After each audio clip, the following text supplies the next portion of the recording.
artist and illustrator. I moved here when I was 23, just after I got my diploma in Paris.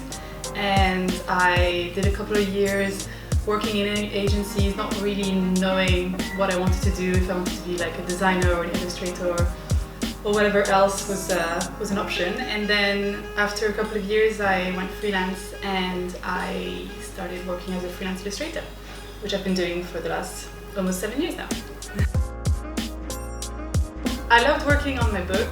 I think that was really satisfying because it was just something that it felt really exciting, and it felt like I was creating an object with all of my work, which was really interesting. And then I have a lot of fun with my figurines because it feels like I'm doing something completely new, which is nice.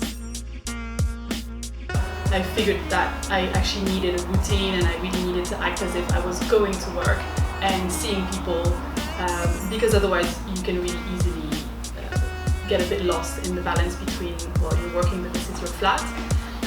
We've moved recently and now there's a separate area that's for the studio, which helps a lot because then it's a room and we can close it and then that's done.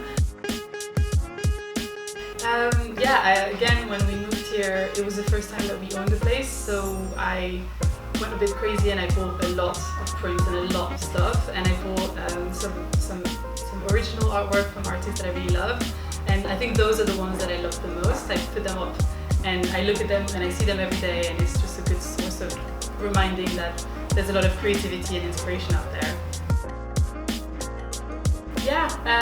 Well, waking up early-ish and taking my dog out is like the ritual of the morning, and I feel like now I can't really start my day without having done that. And it's a nice thing because usually before I would just get up and go straight to my desk, and the transition would be a little bit blurry between being in my bed and being on my desk chair. So now we have that as a transition, and it means that we can start the day with this. And that's the biggest thing. I think having a dog brought a lot of routine into my daily life, which is actually a good thing. I usually try to go a couple of times a year and do like, a big trip either with Charlie, and we take the car and we drive around, and we go to France and we go around Spain where Chris's parents are. But we've done a few other big travels, like before we got Charlie, we went for 6 months in Southeast Asia, and we traveled and worked from there. And I think it's definitely essential to take a break and just let your creativity work in the background, and then usually come back, and it usually means that I have a good phase after that where I'll be wanting to work a lot because I've taken that break and went somewhere else and, discovered new places. I feel it's important for your creativity. So I'm not really good at cooking. I'm getting better, and I tried a lot during lockdown, but it's not my specialty. But a couple of years ago I tried this recipe of, it was pancakes with banana and coconut, and they were actually really good. So this is my go-to thing to impress. It's my only thing to impress. Yeah, I would definitely go to just the parks, because I think that's something in London that's particularly amazing.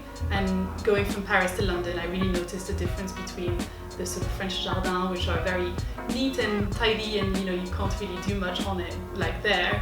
They're lovely, but it's just a different vibe. And here it's really way more, they're huge and they're open, and you feel like it's just, I feel it's something that's really beautiful in London. So I would go around and do all the parks, probably starting with Hampstead. Good now.